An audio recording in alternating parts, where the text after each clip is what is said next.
இந்த Samsung S22 ultra நான் ஒரு ஒன் டே ஆஃபரில் போட்டிருந்தேன். இதில் இந்த இடத்துல மட்டும் லைட்டாக உடஞ்சிருக்கும்ல. 12GB RAM 256GB storage. இந்த அவுட்லுக் பாருங்களா, அவுட்லுக் எந்த சைடில் பார்த்தாலுமே ஸ்க்ராட்ச் அவுட் எதுவுமே இருக்காது. White colour. இந்த இடத்துல மட்டும் தான் லைட்டாக பேக் டோர் உடஞ்சிருக்கு. இது நம்ம 26,000 என்னவோ போட்டிருந்தோம், சரியா? இல்லை 27,000 என்னவோ போட்டிருந்தோம். இது வந்து நாங்கள் எடுத்த ப்ரைஸ் பார்த்தீங்கன்னா 25,500 எடுத்திருந்தோம்.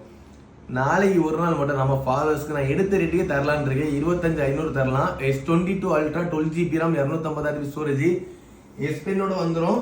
இது ப்ரைஸ் கம்மியாக கொடுக்குறதுனால ஏதாவது கம்ப்ளைண்ட் இருக்கும் அப்பெல்லாம் நினச்சாங்க. எல்லாமே ஒரிஜினலாக எந்த சேஞ்சஸும் கிடையாது. இந்த இடத்துல லைட்டாக டேமேஜ் ஆனாலும் இந்த ரேட்டு கொடுக்குறோம். கண்டிஷன்லாம் வேறு லெவலில் இருக்கும், நிஜமாவே சொல்கிறேன்.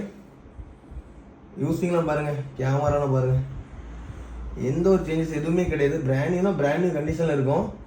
இதில் தான் S Penல இப்படி சுத்தணுமா? இது எனக்கு தெரியல. சாம்சங் யூஸ் பண்ண தம்பி தான் 25 அல்ட்ரா யூஸ் பண்ணியிருக்கேன், அவனுக்கு தான் தெரியும். S22 அல்ட்ரா பிராண்ட் நியூ கண்டிஷனில் எடுத்த ப்ரைஸை கொடுக்க போகிற 25,500 ரூபாய்க்கு. இந்த இடத்துல மட்டும் தான் டேமேஜ். அல்ட்ரா சீரிஸ் இந்த ரேட்டுக்கு நீங்கள் எங்கே கேட்டாலுமே கிடைக்காது. ஒரு பீஸ் அவைலபிளாக நம்ம ஃபாலோவர்ஸ்க்கு தேவைப்பட்டதுன்னு வீடியோ பார்த்துட்டு உடனே கான்டெக்ட் பண்ணுங்க guys.